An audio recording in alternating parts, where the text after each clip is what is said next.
Est-ce que vous croyez que vous seriez ici si votre verbe n'était pas créateur?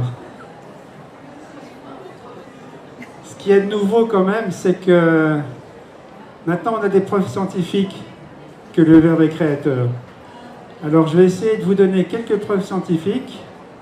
Juste au passage, voilà le monsieur qui est responsable de plein de choses. C'est un physicien français qui s'appelle Alain Aspect et qui a démontré dans une expérience qui a prouvé ce que les scientifiques, les physiciens de physique quantique appellent l'intrication. Donc l'intrication, c'est quelque chose qui est révolutionnaire au niveau de notre identité. C'est quelque chose qui s'est passé ces dernières années, en 1982. Et on a la preuve depuis 1982 que nous sommes tous une seule et même conscience qui habite plusieurs corps. Mais notre véritable identité, c'est la conscience que nous sommes. Le corps n'est que l'expression diverse de la même conscience. Et donc, ça s'appelle l'intrication quantique. Et ça, c'est prouvé par Alain Aspect depuis 1982. Et ça change tout parce que si nous sommes un, ça veut dire que les objets n'existent pas. Tout est le même sujet. Si je pense que je suis séparé des autres, eh bien les autres deviennent des objets, je suis le seul sujet, et les autres sont mes objets qui doivent m'obéir, qui doivent être au service de mes intérêts personnels, de mon ego. Hein? C'est pour ça qu'il y a des concentrations d'intérêts. Hein? Vous avez entendu parler des lobbies, des choses comme ça. Ça, c'est des gros égos qui veulent avoir tout le pouvoir. Hein? Et c'est à cause d'eux que vous êtes stressé. Et c'est à cause des hormones de stress que vous êtes malade. Et donc, ces gens-là se pensent intelligents parce qu'ils ont réussi à prendre le pouvoir sur les autres. Mais en fait, ils n'ont pas compris qu'ils étaient les autres. Et donc, quand ils font quelque chose à leur bénéfice et au détriment de l'autre, ils ne se rendent pas compte que quand c'est au détriment de l'autre, c'est à leur détriment à eux. Hein? Et donc, ça a été prouvé en physique quantique, mais on se garde bien de le révéler aux gens. Hein? Voilà. Donc ça, c'est la première chose que nous apprend la physique quantique. La deuxième chose qu'elle nous apprend, qui est fort intéressante, c'est que la conscience que nous sommes, puisque nous sommes la conscience universelle, c'est notre mental qui a décidé de découper la conscience universelle en petits morceaux et de nommer chaque morceau. Donc c'est notre mental qui a décidé qu'on avait une conscience individuelle, qu'on avait des consciences collectives, etc. Mais en fait, il y a une seule conscience. On est bien d'accord. Donc, vous n'existez pas à un niveau individuel. C'est une illusion complète. Donc ça, c'est important que vous le sachiez. Et comme nous sommes tous la même conscience, la conscience que nous sommes, c'est la conscience de l'univers. Et cette conscience, la physique quantique a prouvé qu'elle était créatrice. Alors, donc, le chef de file de la physique quantique, c'est Niels Bohr, que vous voyez là. Et donc, il y a eu toute une série d'expériences qui ont été faites. Je vais prendre le temps de vous expliquer quand même en 2 minutes de quoi il s'agit, que vous compreniez ce que vous allez faire tout à l'heure en tant que pratique. Donc, si vous voulez, voilà, vous voyez ici, à droite, ici, ça c'est l'écran. Ici, vous avez un carton avec 2 fentes, et ici, vous avez de la lumière qui arrive. Et en 1801, on se posait la question, est-ce que la lumière est ondulatoire, c'est-à-dire non matérielle, ou est-ce que la lumière est formée de particules, c'est-à-dire est-ce que c'est de la matière? Et ils ont dit, si on envoie des particules, si la lumière c'est des particules, il va y avoir donc 2 rayons lumineux sur l'écran, puisqu'il y a 2 fentes ici, il y a donc 2 rayons lumineux. C'est comme si on bombardait avec des billes, eh bien ça donne 2 alignements de billes. Ça, c'était pour le cas où la lumière était matérielle, c'était des particules. Et pour le cas où la matière est de l'onde, C'est comme si vous êtes au-dessus de l'eau, que vous faites plouf et plouf ici. Il y a deux cailloux, et bien ça donne des ondes. Et les deux ondes vont se croiser. Et à l'endroit où les ondes se croisent, on appelle ça une interférence, l'intensité lumineuse est supérieure, ce qui fait que sur l'écran, ça donne 5 raies lumineuses. Donc ils ont dit, ok, on va faire cette expérience, et si c'est 2 raies lumineuses, c'est que c'est des particules, si c'est 5 raies lumineuses, c'est que c'est des ondes. Et ils ont fait l'expérience, et ils ont découvert 5 raies lumineuses. Et ils en ont déduit provisoirement, en 1801, que la lumière était de nature ondulatoire. Mais ils ont commencé à découvrir beaucoup plus tard que les photons existaient, et ils ont inventé des canons à photons qui envoyaient chaque photon un à un.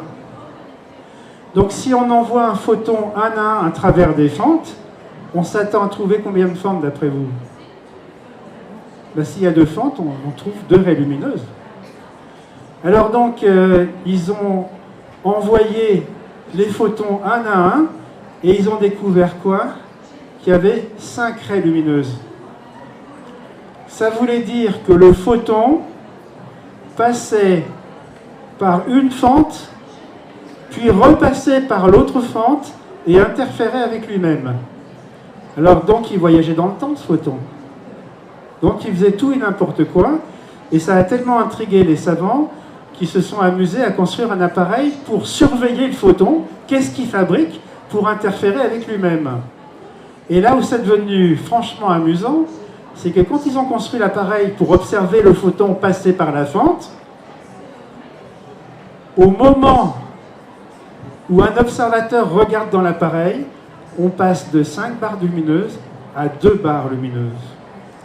C'est-à-dire qu'au moment où un observateur observe une onde lumineuse, il se produit ce que les physiciens appellent un effondrement de la fonction d'onde, et l'onde se transforme en particule. Autrement dit, la conscience humaine, par le simple fait qu'elle observe une onde, elle crée la matière.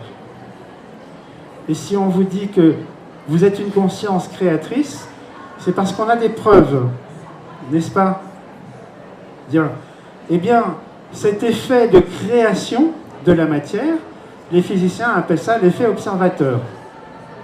Et c'est précisément cet effet observateur que nous allons expérimenter ce soir. Alors, cet effet observateur, que ça vous plaise ou pas, vous êtes une conscience et vous êtes créateur de tout ce que vous avez vécu. Le seul problème, c'est que dans votre conscient, dans votre subconscient, vous avez stocké des informations négatives qui sont sous forme d'ondes potentielles, et que, d'une manière inconsciente, vous actualisez ces ondes potentielles sous forme d'une matière négative. Donc si vous créez à partir d'une onde négative, vous allez créer un environnement physique négatif sous forme d'un corps malade ou sous forme d'un environnement hostile. Mais que ça vous plaise ou non, c'est vous qui avez créé ça. D'où l'intérêt de retirer les mémoires négatives du subconscient. Donc ça fait partie de la méthode que je propose. Mais là, on n'est pas là pour ça. On est là pour tester les choses, pour voir si ce que je dis est vrai ou faux, pour vérifier si ce que disent les scientifiques, c'est vrai ou si c'est faux. Donc, une fois qu'on a compris ça, on se pose la question, oui, mais l'effet observateur, ça marche comment? Alors, il faut savoir que si vous voulez comprendre comment créer... Zut, là, je suis bloqué. Là. Je voudrais créer un fil plus long, mais pour l'instant, j'en suis pas là. Bon. Alors, donc, si je veux comprendre comment on crée avec la conscience, en se servant de l'effet observateur, eh bien, regardez quelqu'un qui tire à l'arc. Il commence par viser avec sa flèche une cible. S'il y a plusieurs cibles, je choisis une cible parmi toutes ces cibles. Mettons que je choisisse celle-là. Ça s'appelle l'information, quand je choisis une cible. C'est qu'est-ce que vous voulez créer. D'accord? Une fois que j'ai orienté la flèche vers la cible, je bande l'arc. Ça s'appelle l'énergie. Donc, l'effet observateur, c'est de l'information plus de l'énergie. C'est d'accord? Bien. Maintenant, ça s'appelle l'intention. Quand on focalise son attention sur un but précis, c'est la flèche qui est sur la cible. Et quand on bande l'arc, c'est le niveau de volonté ou de désir que vous avez par rapport au fait d'atteindre ce but que vous êtes fixé. Ça, c'est l'énergie. D'accord? Eh bien, l'information plus l'énergie, c'est l'effet observateur, ça s'appelle l'intention. Et faites attention parce que votre intention est extraordinairement puissante et c'est ça dont j'aimerais vous faire prendre conscience, que vous puissiez voir à quel point votre intention a un impact énorme sur vos cellules, donc sur votre corps physique. C'est ça le but de l'opération. D'accord? Donc, vous pouvez avoir une intention par la pensée. Et donc, il y a des scientifiques qui se sont intéressés à l'impact de l'intention sur le comportement des cellules. Alors, quand vous savez que l'épigénétique a prouvé que la clé du bien-être et de la santé, c'est la cellule, eh bien, si vous avez compris qu'une cellule qui dysfonctionne, c'est le mal-être et la pathologie, et qu'une cellule qui fonctionne bien, c'est le bien-être et la santé, vous avez compris que tout repose sur la cellule. Donc, vous avez intérêt à ce que la cellule fonctionne bien. Mais l'épigénétique nous apprend que 95% de la population a des cellules parfaites, qui fonctionnent parfaitement. Alors expliquez-moi pourquoi 100% de la population est malade. Eh bien parce que la cellule, elle est parfaite, mais que l'environnement n'est pas parfait. Et donc, vous êtes des huîtres qui fonctionnent parfaitement normalement. Et quand cette huître qui est normale, on la met dans des conditions anormales, c'est-à-dire quand on lui manque de respect et qu'on la stresse, elle réagit normalement et elle se ferme. Et vos cellules sont des mini-huîtres dont vous êtes constitués. Et quand vos cellules se ferment, eh bien, il se passe des tas de problèmes. Et c'est là l'origine de tous les problèmes. Mais c'est normal qu'une huître normale se ferme quand on la pique. D'accord? Et donc, la médecine, elle a le choix entre changer l'huître pour qu'elle ne se ferme pas quand on la pique, c'est-à-dire rendre l'huître anormale pour qu'on puisse s'adapter à des conditions anormales, c'est-à-dire à notre esclavage, sans que ça pose trop de problèmes, ou bien on change l'huître d'environnement, on la met dans un environnement sain, c'est-à-dire dans un environnement normal, là où on la respecte et là où on l'aime. Et comme elle est normale, elle va réagir normalement, elle va s'ouvrir. Alors d'après vous, c'est quoi la bonne solution? C'est de changer la cellule ou de changer l'environnement? Il n'y a pas photo, hein? Alors est-ce que vous allez accepter une médecine qui veut changer vos cellules pour vous adapter à l'esclavage? Ça, c'est une bonne question à vous poser. Alors moi, je propose une médecine qui vous propose de changer d'environnement et de conserver vos cellules normales. Ça vous va? Donc je ne veux pas vous faire vous modifier et vous trafiquer pour vous accepter l'esclavage. Moi, ce qui m'intéresse, c'est que vous soyez libre. Parce que vous êtes moi. Et j'ai envie de me libérer à travers vous. Vous comprenez? Donc j'ai intérêt à ce que vous soyez libre. Ça, c'est parce que j'ai compris que nous sommes tous un. Et que nous sommes tous la même conscience. Et comme nous sommes tous la même conscience, nous avons tous le même pouvoir créateur. Et c'est ce que vous allez en avoir la preuve tout de suite. Donc ça, c'est la première chose que je voulais que vous compreniez. C'est que vous êtes créateur et que vous allez vous servir de cette conscience créatrice en ayant des intentions précises. Et là, on va étudier uniquement l'intention par le verbe. Vous pouvez avoir une intention par la pensée. Vous pouvez avoir une intention par la visualisation.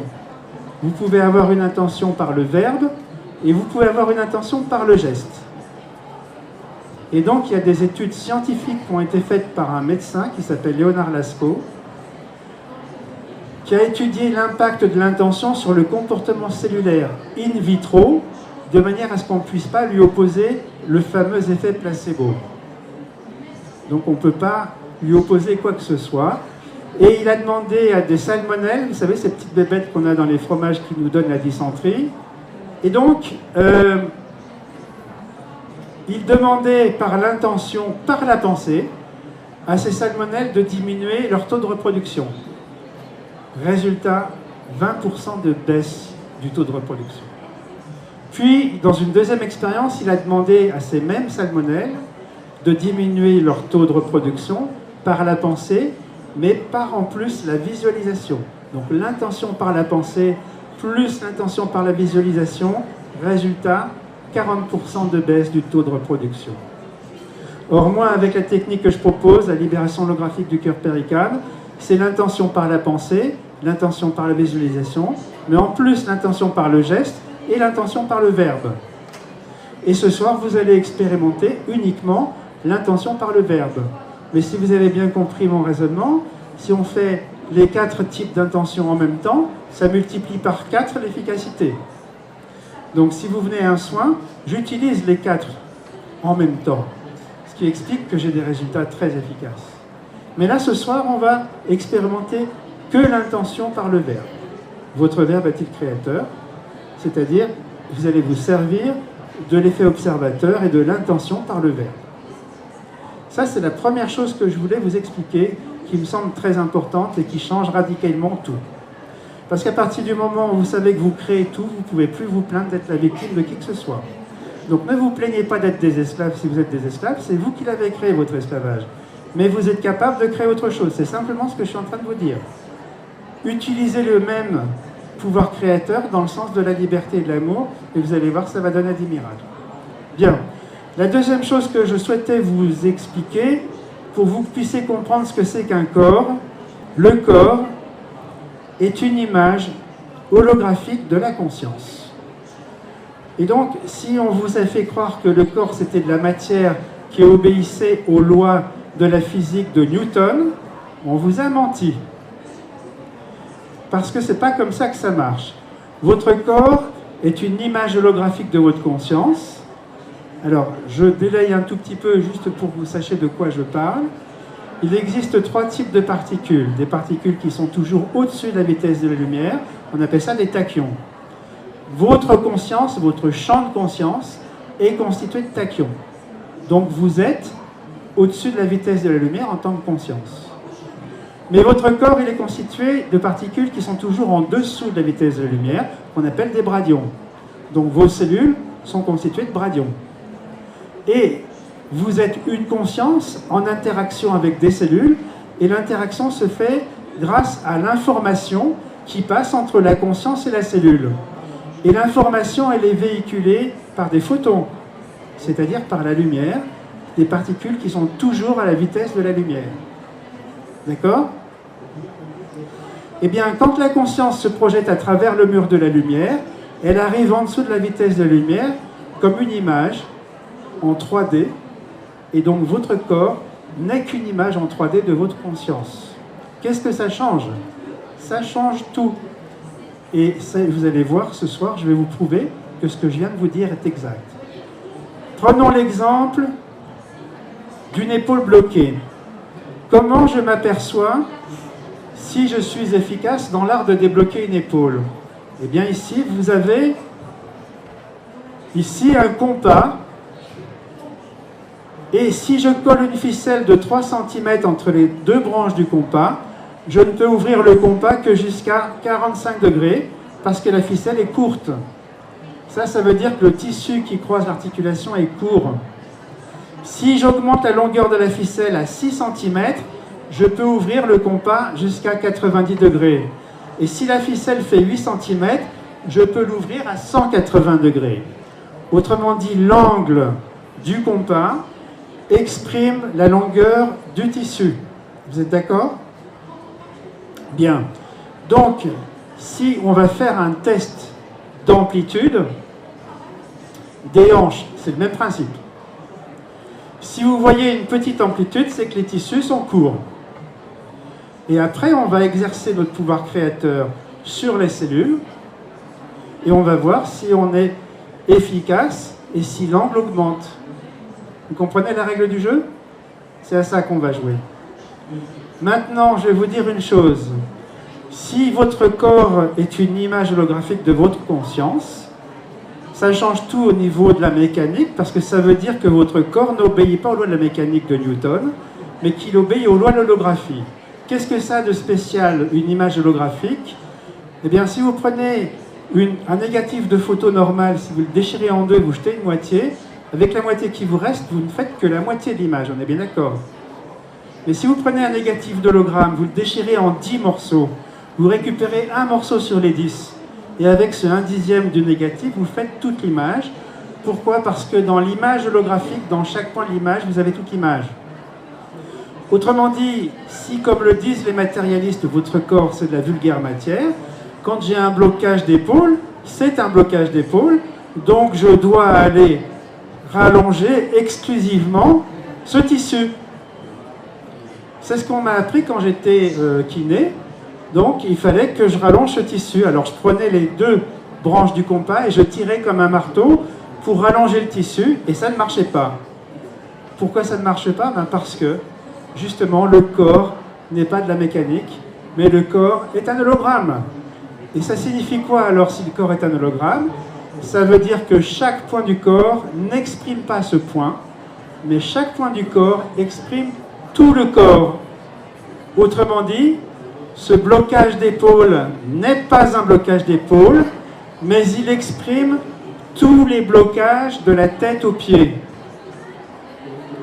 Donc, si mon épaule exprime tous les blocages, si mon blocage d'épaule exprime tous les blocages de la tête aux pieds, c'est la même chose. Le blocage de hanche exprime tous les blocages de la tête aux pieds. Et le blocage de n'importe quoi du corps exprime tous les blocages du corps. Donc, si par exemple j'ai mon épaule bloquée, et si je m'occupe que de l'épaule, alors que l'épaule exprime les blocages qui sont dans la tête, dans le thorax, dans le ventre, je vais m'occuper que de l'épaule. Moralité, je ne vais jamais débloquer l'épaule parce que je ne vais jamais débloquer le thorax, le ventre et le reste. Conclusion, si je veux débloquer une épaule, je suis obligé de débloquer le corps tout entier. C'est ça, l'holographie. Donc, non seulement vous n'êtes pas un corps de matière, mais vous êtes un hologramme, mais en plus, vous n'êtes pas de la matière, vous êtes une conscience, et votre conscience est créatrice. Et en plus, nous sommes tous la même conscience créatrice. Ça en fait des choses nouvelles à absorber, non? Ok? Bien. Alors maintenant, on va passer à la pratique.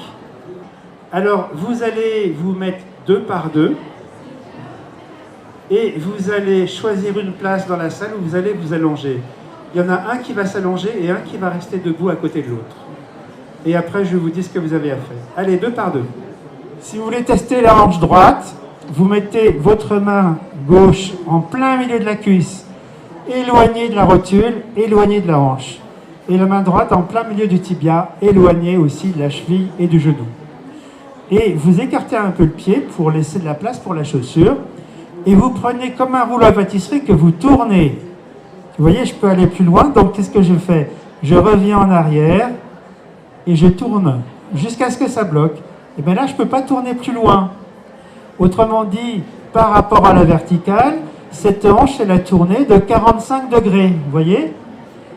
Or, elle devrait tourner à 90 degrés, c'est-à-dire que les pieds devraient toucher le sol. Donc, quand cette hanche ne tourne pas à 90 degrés, ça veut dire que le muscle fessier s'est rétracté.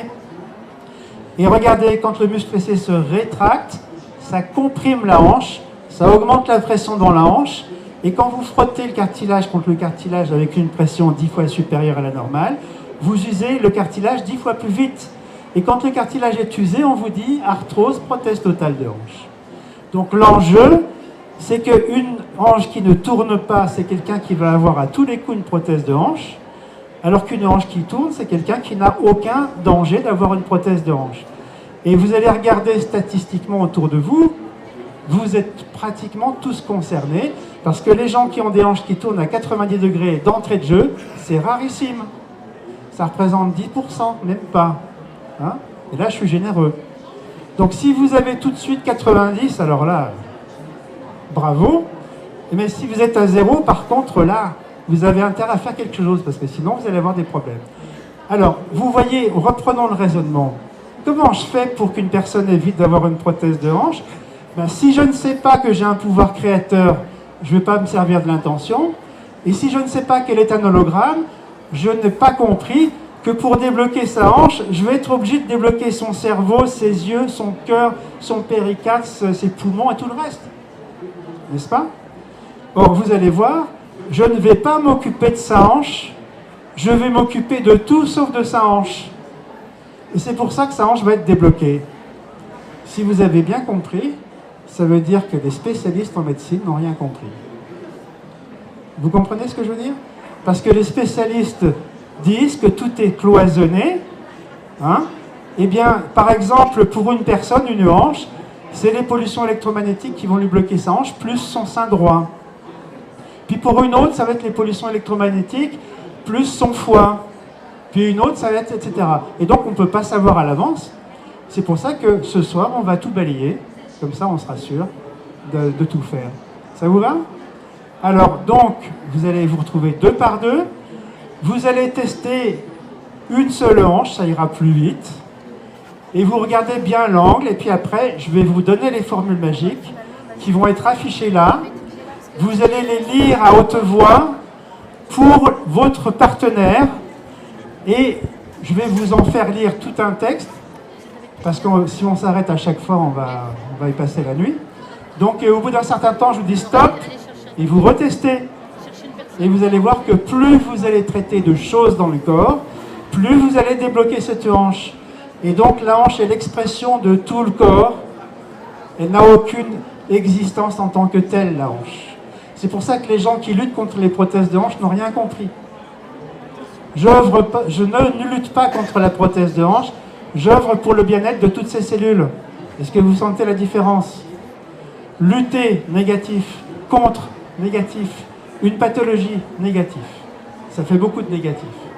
On va remplacer ça par œuvrer, positif, pour, positif, le bien-être des cellules, positif.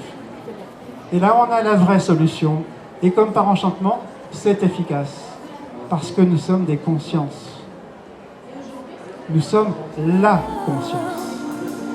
On y est? Allez, vous testez votre hanche et vous me dites quand vous êtes prêts.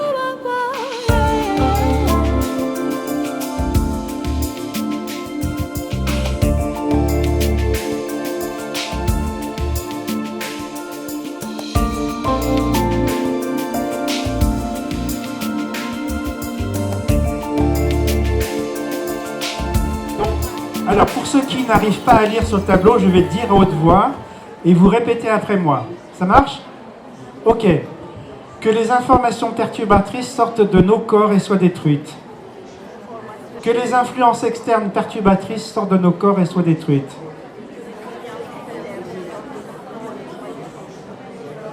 Que les influences internes perturbatrices sortent de nos corps et soient détruites. Organes, membranes, viscères, vertèbres, C, 1, 2, 3, 4, 5, 6, 7. D, 1, 2, 3, 4, 5, 6, 7, 8, 9, 10, 11, 12.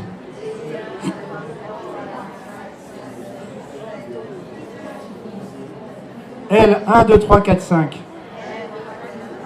S, 1, 2, 3, 4, 5. Coxygène, 1, 2, 3. Hormones, artère, aorte, crosse. Vous voyez que je parle de tout sauf des hanches, hein? On est bien d'accord. Ok? Ganglion semi-lunaire, ganglion stellaire, cage thoracique, ceinture pelvienne, iliaque, sacrum, coccyx, membre inférieur, périnée, vessie, utérus, prostate, vagin, ovaire, trompe, verge, testicule, rectum, canal anal, anus. Alors, qu'est-ce qui se passe quand vous avez fait ça? Vous avez ouvert des cellules. Qu'est-ce qui se passe quand vous ouvrez des cellules? Les cellules s'ouvrent et libèrent des mémoires négatives. Mais le problème, c'est que ces mémoires négatives, elles restent bloquées dans les corps subtils. alors il faut les sortir des corps subtils. Et pour les sortir du corps subtil, vous allez dire la première formule, que les informations perturbatrices sortent de nos corps et soient détruites.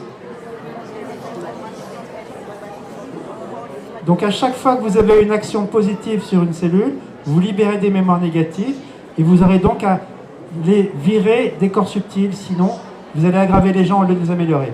Vous retestez. Vous allez jusqu'au bout, hein. Voilà, jusqu'à ce que ça bloque. Voilà, comme ça. Donc là, vous êtes à 80 degrés, là, par exemple. Hein. Elle était à combien au début? 45. Elle était à 45. Donc, vous avez la preuve que votre verbe est créateur. On continue? Alors, juste une petite parenthèse. Pourquoi est-ce que je vous fais dire testicules, ovaires, etc. Réfléchissez. Vous êtes incarné dans un corps physique, sexué. Donc les hommes n'ont que les attributs sexuels masculins, les femmes n'ont que les attributs sexuels féminins. Alors j'ai fait de l'anatomie, je sais de quoi il s'agit. Autrement dit, une femme n'a pas de prostate. Physique. Mais réfléchissez, si la conscience c'est l'âme, votre âme, elle a eu plusieurs corps, d'hommes et de femmes. Donc forcément, votre âme a les deux attributs sexuels, féminins et masculins, ce qui veut dire qu'une femme n'a pas de prostate physique, mais qu'elle a une prostate énergétique, une prostate conscience, un champ de conscience de prostate. Et quand je vois chez une femme une prostate qui est rétractée, au niveau champ de conscience, et que je la traite et qu'elle se met en expansion, je lui pose une question juste pour le plaisir. Est-ce que par hasard, vous vous levez la nuit pour aller uriner? Et 9 fois sur 10, elle me dit oui, parce qu'elle a un syndrome prostatique. Et quand je traite sa prostate énergétique, je débloque sa hanche physique, et la semaine d'après, elle revient me voir en me disant « c'est quand même pratique, je ne me lève plus la nuit pour aller uriner ». Oui? Et cette femme-là, si elle va voir son médecin et qu'elle lui dit que j'ai soigné sa prostate, elle va être prise pour une folle. Selon les critères matérialistes d'Isaac Newton, mais pas selon les critères de la physique quantique. Parce que selon les critères de la physique quantique, c'est parfaitement logique. Vous comprenez ce bond qu'on est en train de faire quantique? C'est ça le grand changement. Et plus on sera nombreux à comprendre ça, et plus ça va aller vite, parce que l'accouchement est un peu difficile, donc on n'est pas obligé de le faire durer des siècles. D'accord? On continue?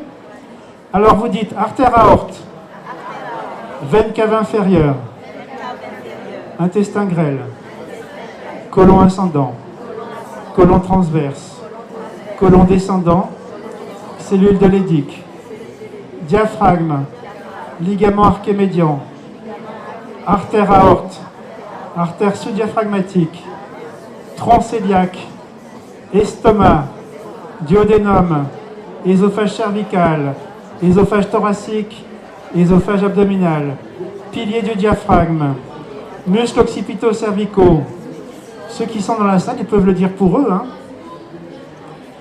Ligament sterno-péricardique, ligament vertébro-péricardique, ligament crânio-péricardique, haut du crâne, sphénoïde, occiput, SSB, pariétaux, frontaux, ethmoïde, maxillaire supérieur, temporaux, os malaire, palatin, maxillaire inférieur, vomaire. Si vous ne comprenez pas, comme c'est moi qui ai créé ça et que moi je sais de quoi je parle, ça marche. Donc, même si vous ne comprenez rien, ça va marcher. Hein, j'ai fait dire ça à une petite fille qui apprenait à parler et qui lisait. Elle annonnait, elle ne comprenait rien de ce qu'elle disait. Et sur la personne, ça l'a complètement débloqué. Donc, vous inquiétez pas. Vous êtes des âmes d'essence divine. Ne l'oubliez pas. Hein. On continue. Faux du cerveau. Tente du cervelet. Méninge. Sinus maxillaire. Frontaux. Ethmoïdaux. Sphénoïdaux. Épiphyse. Thalamus. Hypothalamus. Hypophyse. Lobes préfrontaux. Frontaux. Pariétaux. Temporaux. occipitaux, corps calleux, hippocampe, amygdale, tubercule mammillaire, septum pellucidum, noyaux gris centraux, tronc cérébral, centre cardio-respiratoire, formation réticulée, faisceaux pyramidaux, cervelet, moelle épinière. Qu'est-ce qu'on fait avant de tester quelqu'un? On retire les informations perturbatrices, c'est-à-dire on dit que les informations perturbatrices sortent de nos corps et soient détruites. Retestez. Est-ce que vous sentez qu'il y a des améliorations? Donc je vous rappelle qu'il faut un peu écarter les jambes pour que le pied ait la place. Hein. Vous êtes prêts? On continue?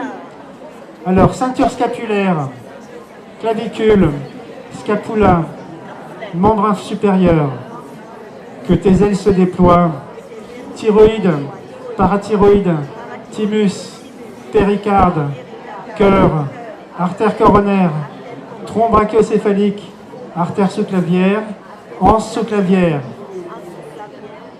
Alors vous dites après moi, pour tous les niveaux fractales du péricarde et de son tissu vasculaire, du péricarde et de son tissu vasculaire, je t'aime, désolé, pardon, merci. 1 888 948, 1 888 948, 1 888 948.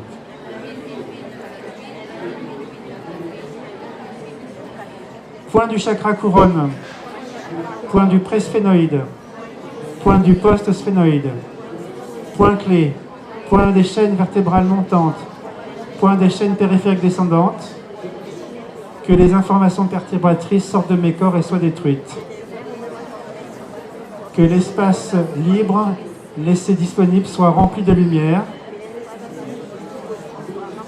Que les fuites des corps énergétiques soient bouchées. Vous retestez.